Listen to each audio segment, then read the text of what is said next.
읽어드린 말씀을 가지고 이 땅에서의 삶이 끝이 아닙니다 라는 제목으로 함께 말씀을 나누고 싶습니다. 작년 말부터 장안에 떠도는 흉흉한 소식이 하나 있었습니다. 그것은 제가 너무나 사랑하고 이 땅에 살아가는 지구가 올해 12월 말에 멸망한다는 소식입니다. 여러분 들어본 적 있어요?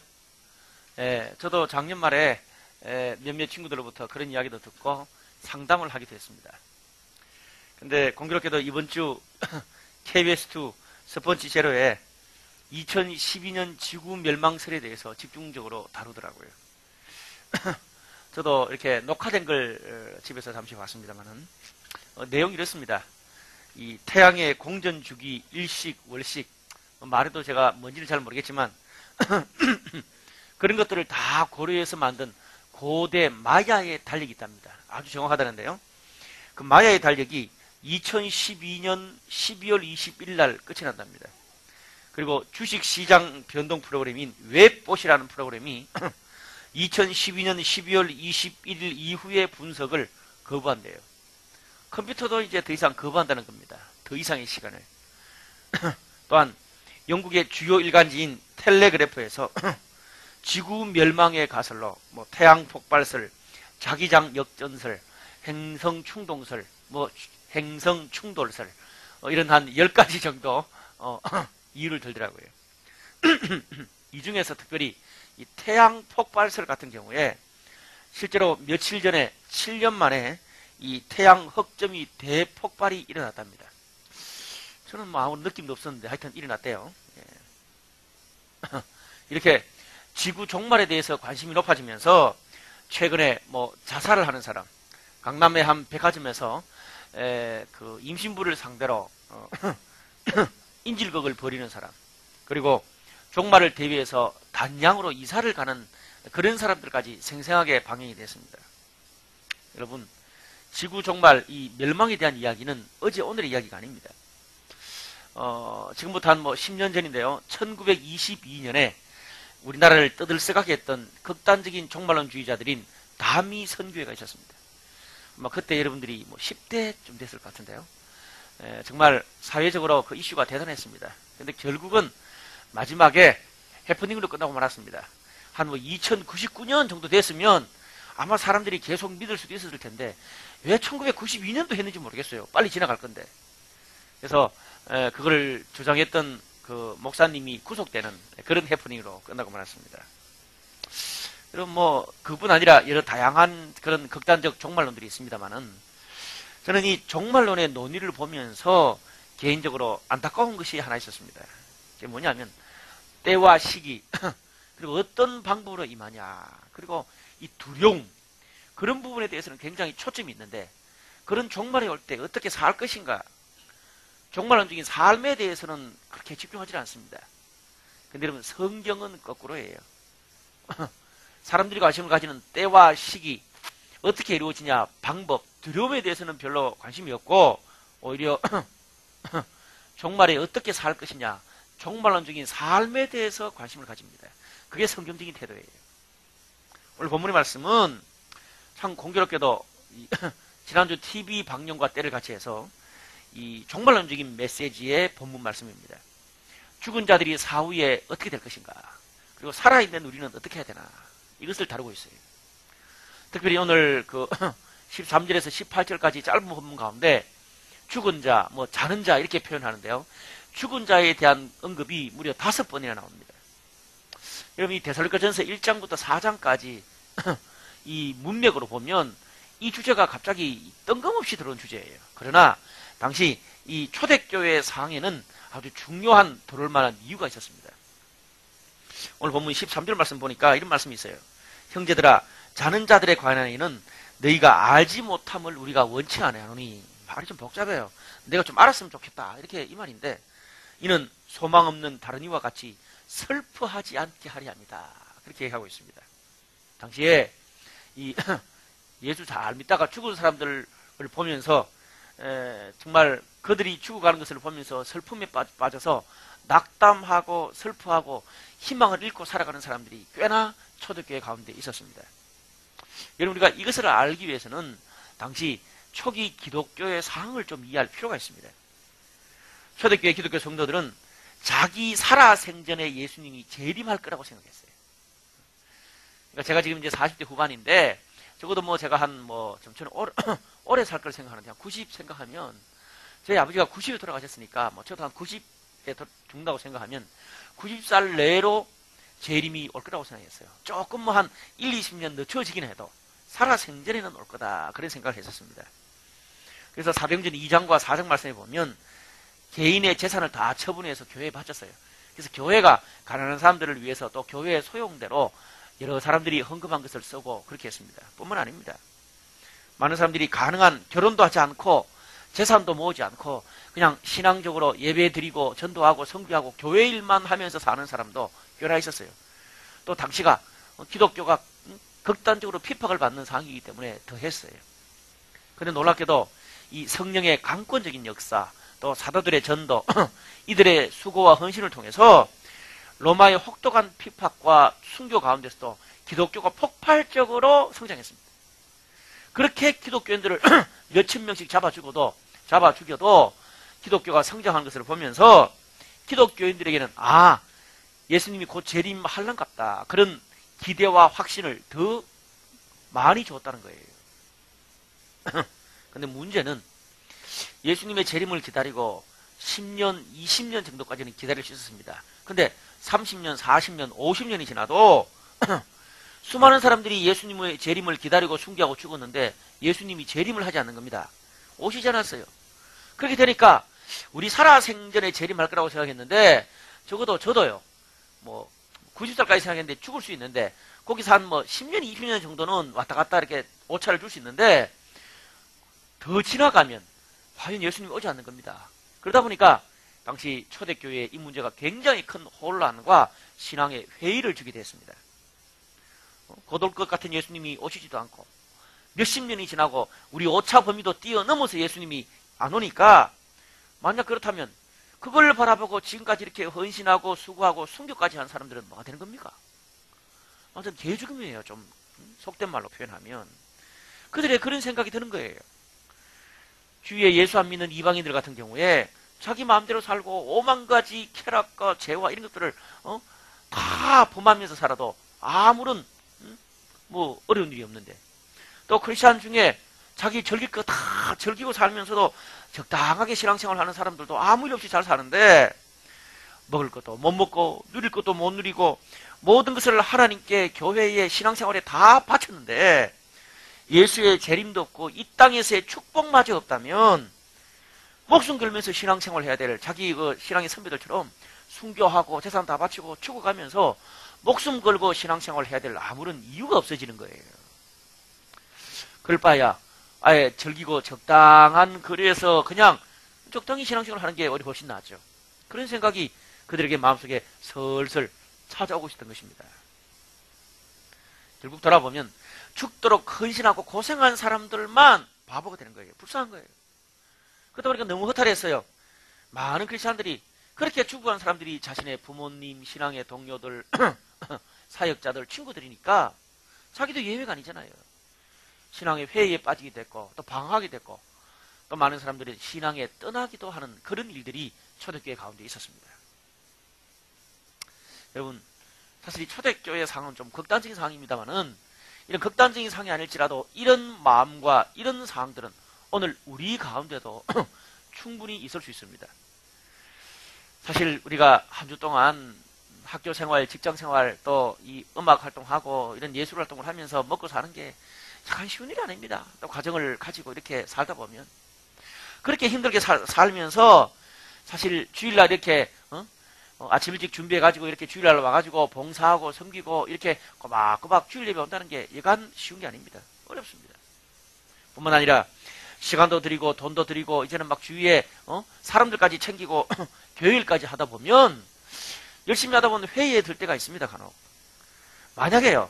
그런 시간과 물질과 에너지를 내가 다 모아가지고 내가 하고 싶은 것대로 했다면 주말에 정말 내가 하고 싶은 것대로 한 5년, 10년을 살았으면 어떻게 될까 한번 생각해 보세요.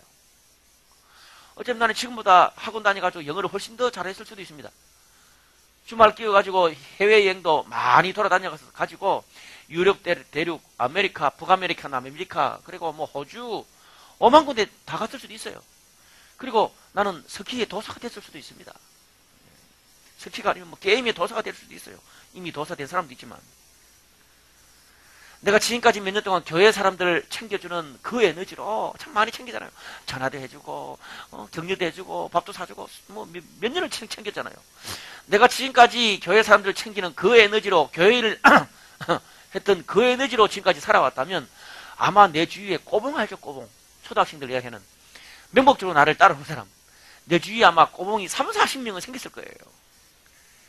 근데 이거는 뭐 몇 년을 그렇게 섬기고 챙겨줘도 교회를 해도 아무런 변화도 없고 매주 좀 와달라고 빌어야 되고 칭찬해 준 사람은 아무도 없고 오히려 어려운 일만 있고 먹고 살기 힘들고 감사하다고 생각하는 사람이 주위에 없으니까 더 의욕이 안 생기는 겁니다. 그럴 바에야 나도 누구처럼 몸과 마음이 가는 대로 진탕 한번 놀아볼 걸. 불타는 젊음의 이 욕망과 끼를 절제하고 참아내면서 살아야 될 아무런 이유가 없다는 생각이 간혹 들 때가 있어요. 여러분 어떠세요? 목사인 저도 간혹 그럴 생각이 들 때가 있습니다.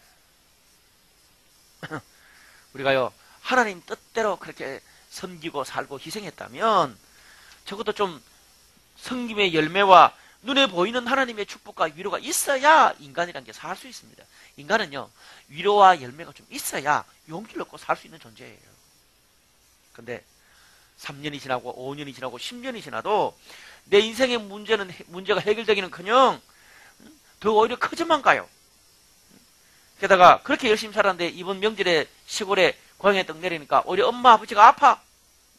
병수발을 해야 될 판국이라 그렇게 주님 섬겼는데도 여러분 이런 상황에서 어떻게 낙심이 안 되겠습니까?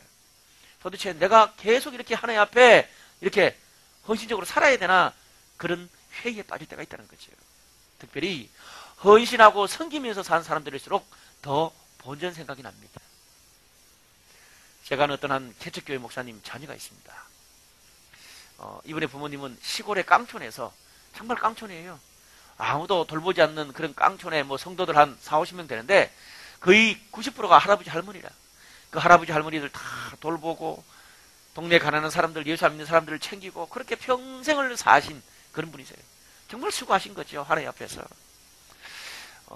집이 뭐 찢어지게 가난할 수밖에 없습니다. 시골에 뭐 사리를 받아봐도 얼마 되지 않으니까. 집이 가난해가지고 뻑하면 집에 쌀독에 쌀이 없어서 굶은 적도 한두 번이 아니랍니다. 이 친구는 이제 젊을 때 이제 또 도시로 나와가지고 그렇게 겨우 밥 벌어먹고 사는데 문제는 그렇게 평생 동안 하나님을 아름답게 섬긴 그 부모님이 자기 교회 그 집사님 또 권사님들을 모시고 신방을 가다가 갑자기 교통사고 나서 객사를 하고 말았어요.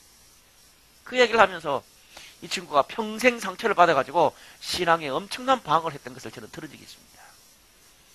만약에 여러분 우리에게 그런 일이 일어났다면 그런 일이 일어나고 난 다음에도 부모님의 신앙을 따라서 그렇게 아주 멋있게 신앙생활을 계속 이어갈 수 있을 사람이 과연 몇 명이나 있겠습니까? 혹시 이 시간에 여러분의 부모님들 가운데도 그런 초대교회 성도들처럼 제가 방금 말한 개척교회 목사님 사례처럼 여러분의 부모님 가운데도 평생을 그렇게 하나님 섬기고 헌신하면서 살았는데 세상에서 어떤 축복도 어떤 상급도 받지 못하고 돌아가신 분이 계세요? 아니면 어떤 상급도 받지 못하고 지금 이렇게 정말 질이 멸렬하게 병 걸리스럽게 살아가시는 그런 부모님이 계시냐고요. 부모님이 아니더라도 여러분의 젊은 시절 아니 또 여러분의 인생의 모든 것들을 들여서 지금까지 하나님께 드리면서 살았습니까? 그런데 지금 돌아보니 내 삶에 내 인생에 아무런 보상도 의미도 없다고 생각이 드는 그런 분 계세요. 오늘 초기 기독교 성도들처럼 낙심하고 충분히 회의에 빠질 수가 있습니다. 오늘 그렇게 낙심한 사람들을 향해서 오늘 그렇게 정말 마음에 회의가 드는 사람들을 향해서 바울이 뭐라고 말합니까? 너희가 소망 없이 사는 사람들처럼 낙심하지 말라는 겁니다. 슬퍼하지 말라는 거예요. 오늘 14절 말씀 보니까 이런 말씀이 있습니다. 우리가 예수께서 죽으셨다가 다시 살아나심을 믿을진데 이와 같이 예수 안에서 자는 자들도 하나님이 그와 함께 데리고 오시리라. 무슨 말입니까? 예수님이 죽었다가 부활하신 것처럼 예수님이 재림하실 때 우리 이전에 먼저 죽었던 그 분들도 함께 데리고 온다는 거예요. 우리 오늘 24절을 통해서 분명히 알 수 있는 것 두 가지가 있습니다. 예수님의 재림이 언젠지는 몰라도 분명히 있다는 거예요. 그리고 죽음 이후에 영원한 삶이 있음도 얘기하고 있습니다. 이 땅에서의 삶이 끝이 아니라는 거예요. 15절과 17절, 15절에서 17절 말씀은 예수님 때 죽은 자들이 주님을 만나는 그 과정들을 더 자세하게 기록하고 있습니다.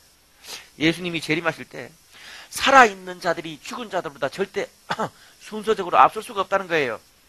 그리스도 안에 죽은 자들이 먼저 일어나서 공중에서 주님 만나고 그 다음에 우리가 주님과 함께 만나서 영원토록 주님과 함께 지낸다. 이게 순서입니다. 이게 포인트가 뭡니까? 중요한 포인트는 재림 때 결코 살아있는 자들이 먼저 죽은 자들보다 앞서지 못한다는 거예요. 죽은 자들이 먼저 일어난다는 거예요.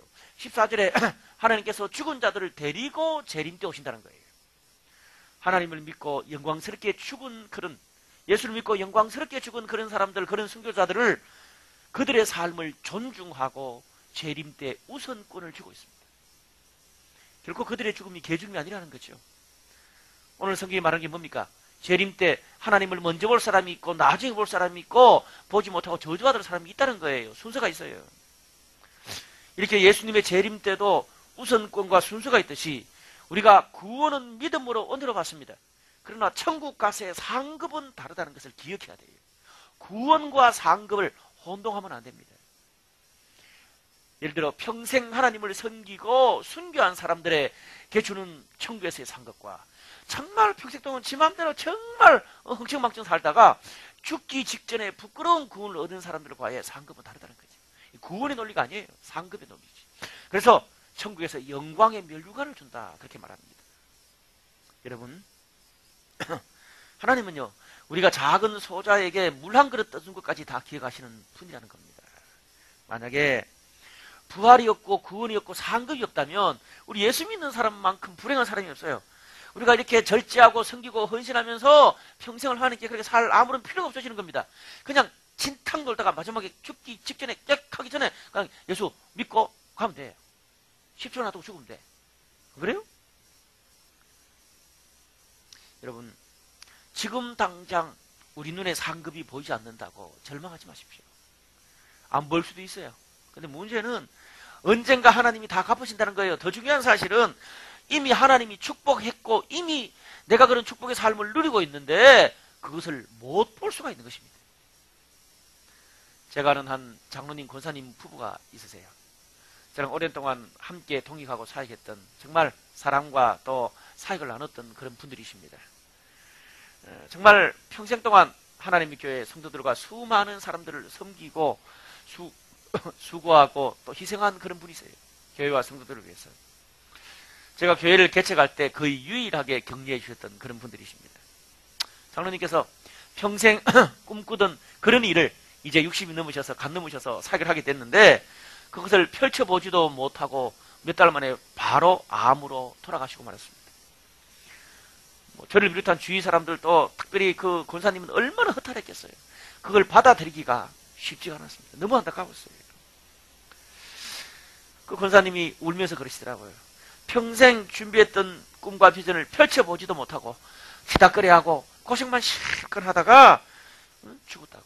몇 년만이라도 더 살아서 그걸 누리면서 살았으면 내가 이렇게 섭섭하지 않을 텐데 장로님이 너무 불쌍해요. 장로님이 너무 불쌍해요. 그 얘기를 하시더라고요. 저도 참 많이 울었습니다. 그리고 목사로서 어떻게 위로할 줄을 모르겠어요. 사실 두 분 사이에 금술이 너무 좋았어요. 그러다 보니까 부인 권사님의 충격이 너무 컸어요. 근데 장례를 치르고 몇 달 지나지 않아서 같이 동역했던 그 수양회에 그 권사님이 극적으로 오시게 됐어요. 근데 신기하게 수련회 진행 중에 낮에 낮잠을 한 서너 시간 주무실 그런 어떤 상황이 됐어요. 근데 꿈에 권사님이 이번에처럼 말씀했거든요. 꿈속에서라도 장로님 얼굴 한번 뵀으면 좋겠다. 근데 꿈에 천사가 나타나더래요. 그래서 천사한테 꿈에라도 내가 남편 장로님 얼굴 한번 뵀으면 좋겠다고 그렇게 이야기하니까 천사가 좀 기다려보라 그러더래. 기다려보라 그러더니 갔다 와가지고 천국에 구경할 게 너무 많아가지고 당신 남편이 호기심이 너무 많은 사람이라 매일 밖에 나와서 구경하고 다닌다고 찾을 수가 없다면서 내가 불러오겠다고. 그러더니 곧 그 남편 장로님이 나오시더래요, 꿈에. 그러면서 장로님이 왜 불렀냐고. 구경할 게 얼마나 많은데 왜 귀찮게 불렀냐고. 난 지금 너무 행복하고 잘 있는데 왜 불렀냐고. 여보, 걱정하지 마. 이 천국이 당신이 사는 그 땅보다는 수천 수억 배 좋다는 거예요. 내가 불쌍한 게 아니고 세상에 사는 당신이 내가 볼 때는 더 불쌍해. 빨리 세상 끝마치고 빨리 올라오라는 거예요. 그 얘기를 하시더라고요. 사실 여러분, 그런 이야기를 좀 이렇게 이야기하기가 쉽지 않은데, 믿기가 쉽지 않아요. 근데 문제는 제가 그 꿈 꾸고 한두 시간도 되지 않아서 그 이야기를 들었거든요. 너무 리얼하게 들었어요. 그분이 그렇게 말을 함부로 하시는 분이 아니세요. 아주 객관적인 분이세요. 입이 무거운 분이신데 그런 이야기를 하고 너무 리얼하게 이야기했어요. 그까지는 제가 그래도 좀 아리까리 했는데, 더 중요한 것은 그 일 있고 난 다음에 날마다 오시는 권사님이 그때 이후로 툴툴 틀고 기쁘게 일하기 시작하는 거예요. 남편이 너무 좋은 곳으로 가셨기 때문에 자기도 주님 뜻대로 살고 난 다음에 주님 계시는 그 좋은 곳으로 가려고 그때부터 너무 멋있게 사세요. 다이어트도 하시고요. 이것은 하나님께서 특별히 그분을 위로하시기 위해서 주신 주관적인 경험입니다. 다른 사람에게 반복될 수 있는 그런 차원이 아니에요. 근데 저는 그 권사님 감정을 들으면서 제가 잊고 있었던 중요한 것 한 가지를 깨닫게 됐습니다. 여러분, 우리가 흔히 세상에서 부귀 영화를 누리는 게 축복이다, 그렇게 이야기합니다. 근데 여러분, 세상의 부귀 영화 축복을 아무리 누려도 천국에서 누리는 부귀 영화이 되겠습니까? 째비가 안 되는 거예요. 그거는 수억만 분의 1도 안 되는 것입니다. 천국에서 누린 삶이 진짜 상급이지, 세상에서의 부귀 영화는 우리 하나님 앞에서 볼 때 그 상급도 아니에요. 훨씬 작이지. 제가 그걸 왜 생각 못했나, 그런 생각이 들었어요. 떠난 분이 불쌍하고 슬픈 게 아니고, 그죠? 떠난 분은 축복이고 앉아있는 우리가 섭섭한 거라. 그래서 그분조차도, 떠난 분조차도 불쌍하다고 생각하는 거야. 착각이야. 저는 그때 제 패러다임, 생각이 완전 달라지게 됐습니다. 우리는 흔히 하나님 섬기고 고생하고 수고하고 그렇게 산 분들이 고생만 하다가 죽은 그런 부모, 그런 성도들, 그런 주위 동료들, 또 그런 우리 삶을 보면서 불쌍하다고 생각해요. 그렇지 않습니다. 하나님 입장에서 세상에서 부귀영화 누리지 못하고 펼쳐보지도 못하고 그렇게 주님 위해서 섬기고 고생했으니까 주님이 빨리 데려가셔가지고 어떻게 해요? 천국에서, 하나님 나라에서 정말 수천 수억 배 되는 그런 기쁨을 누리도록 기회를 주신 거예요. 불쌍한 게 아니라 하나님의 축복이고 상급입니다. 여러분, 이 말은 그렇기 때문에 우리가 빨리 죽고 빨리 자살하는 말이 아니야. 또 엉뚱한 애들은 그걸 그렇게 들어. 여러분, 이건요, 세상에서 책임있게 하나님 뜻대로 산 그런 사람들을 위해서 하는 말이에요. 내가 자살하고 싶고 빨리 주님께 가야 되겠다, 쓸데없는 생각하지 말고 회개하고 오늘 내일부터 열심히 살으라고. 오늘 본문에 나오는 이 초대 기독교 성도들도 재림을 기다리기는 했지만 눈에 보이는 재림만 생각하다 보니까 이런 영원한 가치, 영원한 하나님의 축복에 대해서 눈이 열리지를 못했어요. 그러니까 낙심한 거예요. 여러분, 우리의 생각이 너무 이 땅에 고정되어 있기 때문에 영원한 이 행복과 그리고 영원한 삶을 보지를 못하는 겁니다. 이 땅의 삶이 길어봤자 몇 년이겠습니까? 길어봤자 90년, 100년입니다. 여러분, 우리의 육체 인물이 몇 년 가겠습니까? 결혼한 친구들이 그럽니다. 5년 이상 못 간대. 돈 다음 세대까지밖에 못 갑니다. 아무리 떼돈이 있어도. 결국은 우리 다 죽고 털털 털고 빈 몸으로 하나님 앞에 서야 되는 거예요. 그래서 오늘 본문 13절과 18절에 이런 말씀을 합니다. 죽은 자들에 대하여 쓴 이유가 소망 없이 사는 사람들처럼 슬퍼하지 않게 하려고 썼다. 그러므로 이러한 말로 서로 위로하라. 오늘 이 말씀을 통해서 낙심한 사람들아, 선을 행하다가 하나님 뜻대로 살다가 낙심한 사람들아, 회에 빠진 사람들아, 위로를 받으라는 거예요. 셀 모임에서 서로 위로 격려하라는 말씀입니다. 저는요, 권사님의 그 꿈과 변화된 이야기를 쭉 들으면서 세상을 사는 저의 가치관도 참 많이 바꾼 것 같아요. 사랑하는 여러분, 이 땅의 것에만 여러분의 모든 인생의 에너지를 걸지 마세요. 이 땅의 것은요, 영원한 가치를 이루기 위한 도구, 통로에 불과한 것입니다. 근데 도구를 인생의 목적으로 살면 어떻게 해요? 돈이 있는 것과 집이 있는 것과 학벌이 있는 것과 경제적 여건이 있는 것과 차가 있는 것과 그런 내 음악할 수 있는 도구와 그런 모든 커리어들, 이거는요 영원한 것을 이루기 위한 목적이 아니라 도구에 불과해요.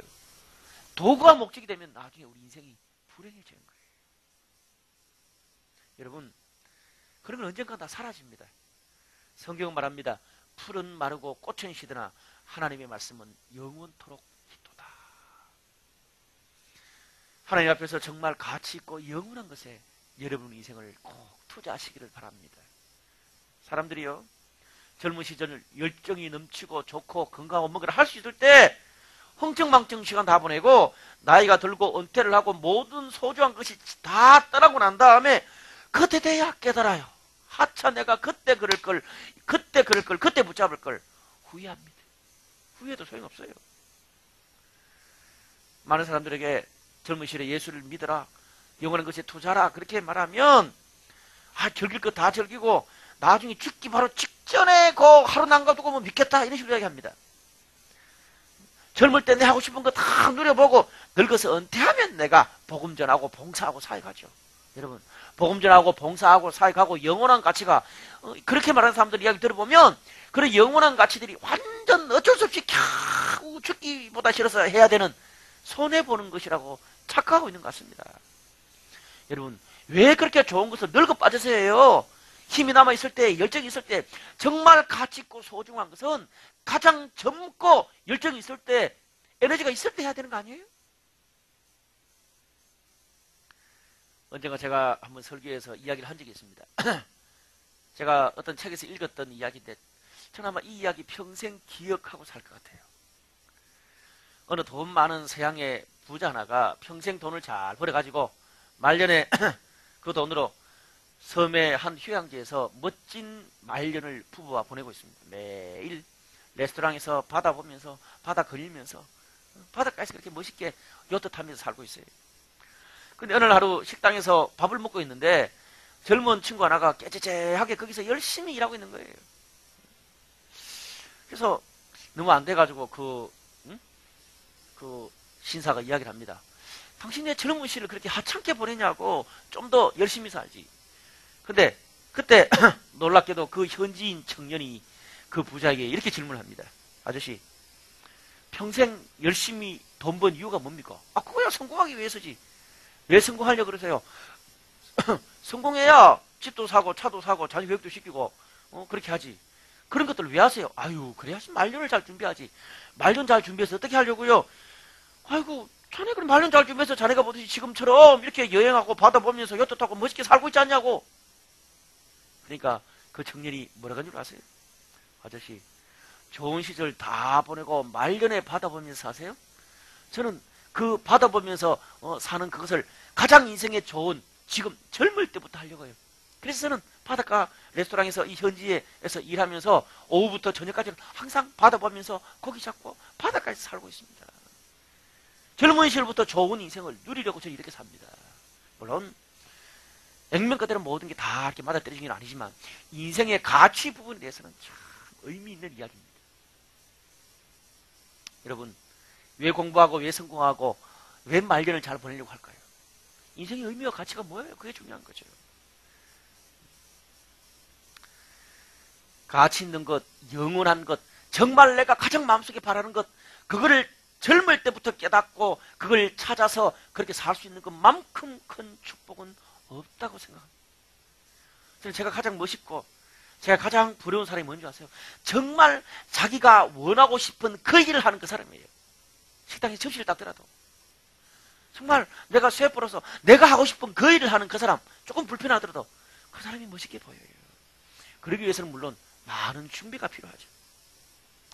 여러분, 최근 몇 년 전에 이 하프타임이라는 그런 이 이야기가 이제는 우리 사회에 대중화됐습니다.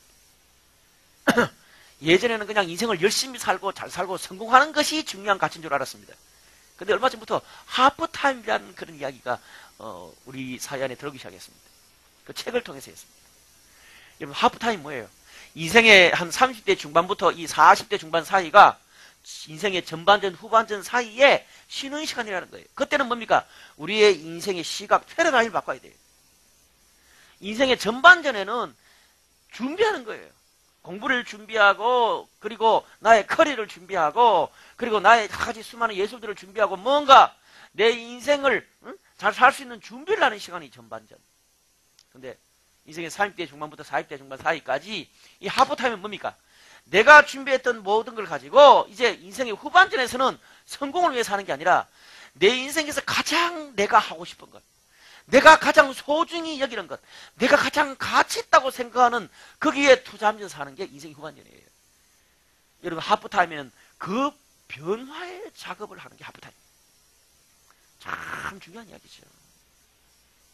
여러분, 제가 이런 스타일의 교회를 하게 된 이유가 뭐겠습니까?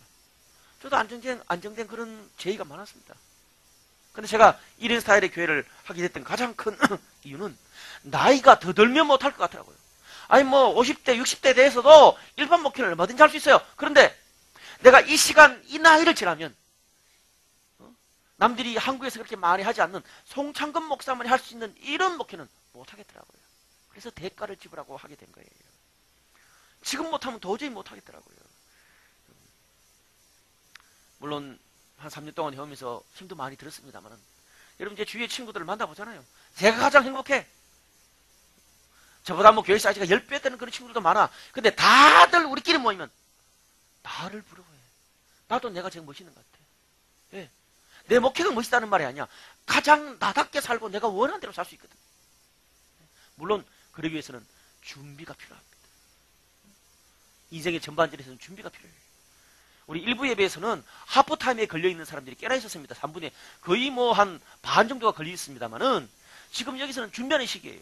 준비할 때 여러분 인생에 정말 중요하고 소중한 영적 가치를 생각하고 준비하세요. 말씀의 결론을 맺겠습니다.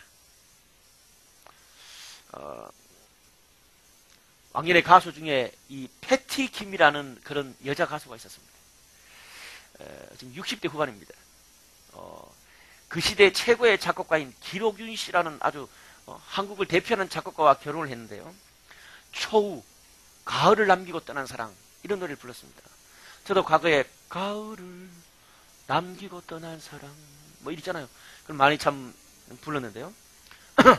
조영필 씨와 함께 한국을 대표하는 국민 여가수 중에 한 분입니다. 근데 그분이 기록윤 씨와 사이에 난 맏딸이 정아라는 그런 분입니다. 나이가 40대 초반입니다. 근데 이분이 미국의 명문의 UC 데이비스 그리고 조지 워싱턴 대학원에서 외교학을 전공하고 무려 4개 국어를 자유롭게 구사할 수 있는 재원입니다. 어머니 패티 김 씨는 이렇게 커리어가 있는 이런 그 딸이니까 정말 세계를 누비는 외교관이 되기를 원했습니다. 그런데 정아 씨는요, 어머니가 사는 방식대로 원하는 대로 사질 않았습니다. 대학 다니면서 식당, 보육원, 학원에서 아르바이트를 하고요. 졸업을 앞두고 국제난민자원봉사기구에 취직을 했습니다. 너무 잘하다 보니까 스카우트 되어가지고 UN 난민고등 판무관이 됐습니다. 이러면 멋있는 거죠. 뭐 난민고등 판무관. 근데 돈도 안 되고 정말 혹독한 일이더라고요. 분쟁지역, 가뭄, 재난, 전쟁이 일어나는 지역에 들어가가지고 후원하고 조정하고 그냥 밑받친 덕에 물 붓기로 봉사하는 그런 일입니다. 특별히 이분이 발칸 반도의 분쟁 지역인 위험천만한 코소보 르완다 지역에서 오랫동안 일을 했답니다. 어머니가요, 이분이 고생한 이야기 하면서 그 패티김 씨가 우는 걸 제가 봤는데, 제대로 씻지도 못하고 먹지도 못한 채 그 여자의 몸으로 천막에서 하루 3시간 정도, 그것도 교대로 겨우 잘 수 있었고요. 전기도 자주 끊기고 라면 먹는 게 특식인 정도로 그런 곳에서 오랫동안 일을 했어요. 눈앞에서 사람들이 너무 많이 죽어가서 죽어가는 고기 덩어리를 너무 많이 봐가지고 한동안 고기를 못 먹었대요. 그런 걸 보면서 그 패티김 씨가 얼마나 속이 상하고 가슴이 아팠겠어요. 그래서 딸을 불러놓고 뻑하면 그랬다는 거예요. 누구보다도 능력이 뛰어난 네가 왜 그런 일을 하냐고. 더 멋지고 더 유용한 일을 할 수 있는데 왜 네가 그 일을 하냐고. 그 어머니 말을 듣고 딸이 이런 말을 했대요. 어머니, 나처럼 젊고 유능한 사람이 이런 일을 하지 않으면 누가 이런 돈도 안 되는 가치로운 일을 하겠어요. 나처럼 젊고 유능한 사람이 이런 일을 하지 않으면 돈도 안 되는 이런 일을 누가 돈도 안 되는 이런 가치 있는 일을 하겠어요? 그래서 제가 하는 거예요. 그렇게 고백했다는 거예요. 그 이야기를 듣고 패티 김 씨가 너무 부끄러웠다는 그런 고백을 들은 적이 있습니다. 여러분, 이정아 씨가 결국 같은 일을 하는 아주 멋진 남편과 만나서 그렇게 일하고 있습니다. 사랑하는 여러분, 가치로운 일일수록, 정말 영원한 가치일수록 똑똑하고 능력 있고 젊은 사람들이 그런 일을 해야 됩니다. 다 세상에서 그냥 포기하고 실패하고 할 일 없는 사람들이 그런 일을 하니까 가치 있는 일이 가치가 없어지는 거예요. 특별히 저는 우리 브라이트 처치에 있는 분들이 그런 가치 있는 일을 했으면 좋겠어요. 커리어가 있는 사람일수록, 은사가 많은 사람일수록, 능력이 많은 사람일수록, 똑똑한 사람일수록 그런 일을 해야 되는 거예요, 여러분. 그게 하나님께서 여러분에게 다른 사람들보다 한 달란트 더 준 하나님의 목적이에요. 사랑하는 여러분, 지금 나이에 여러분이 가장 하고 싶은 일은 뭐예요? 가장 가치 있다고 생각하는 뭐예요? 그 일을 하세요. 포기하지 마세요.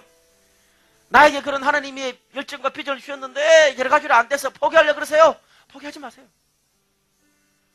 지금 못하면요, 준비라도 해가지고 조금 나이 한 5년, 10년 뒤에 가치로운 일을 하라고 해요. 방향은 좀 바꿀 수 있지만 여러분 인생의 가장 중요한 가치를 포기하지는 마세요. 절대 다 이렇게 저렇게 놓치고 난 다음에 늙어 빠져가지고 그 일을 한다고 자랑스럽게 간증하고 다니지 마세요. 제가 이런 설교를 지금 여러분 나이 하는 이유는 젊어서라고요. 정말 가치 있는 것을 하면서 사람만큼 행복한 게 없어요. 그것 자체가 축복입니다. 사랑하는 여러분, 정말 하나님 앞에서 그런 가치 있는 일을 하고 계세요? 잘 되지도 않지만, 열매가 없지만 꾸역꾸역 하고 있어요. 그게 멋있는 거예요. 그것 때문에 찾아오는 고난 낙심하지 마세요. 슬퍼하지 마세요. 여러분, 정말 하나님이 여러분이 주신 그 가치를 따라서 잘 안 돼가지고 스트레스 받는 걸 선택하실래요? 아니면 전혀 내 길도 아닌데 먹고 살 수밖에 어쩔 수 없이 그냥 밥 먹고만 살기 위해서 그냥 스트레스 받는 그걸 선택하실래요? 둘 다 똑같은 스트레스예요. 근데 이거는요, 차원이 달라요. 정말 슬픈 게 뭔지 아세요? 구원이 없고 심판이 없고 재림이 없다고 생각하면서 이 땅의 삶에만 하나님이 나에게 주신 모든 시간, 물질, 재능, 나의 은사, 나의 열정, 그런 것까지 다 때려가지고 이 땅의 삶에 목숨 걸고 퍽 빠져 사는 사람, 그것만큼 불쌍한 게 없어요. 그것만큼 불쌍한 게 없어요. 왜? 곧 사라지는 거거든요. 아마 그런 사람에게는요, 정말 이 땅이 떠나기 싫을 거예요. 아마 죽고 나면 아무런 남는 게 없기 때문에. 왜? 하늘나라 가서 할 게 없거든. 사랑하는 여러분, 행복은요, 행복이 뭔지 바로 아는 것이 행복의 출발입니다. 올 한 해 동안 여러분 그런 가치 있는 삶을 준비하기 위해서 올 한 해 동안 무엇을 하시겠습니까? 한 가지라도 가치 있는 일을 해보세요. 오늘은 가치를 포기하지 않고 사는 저와 여러분 우리 모두가 되시기를 주님의 이름으로 축원합니다. 기도드리겠습니다.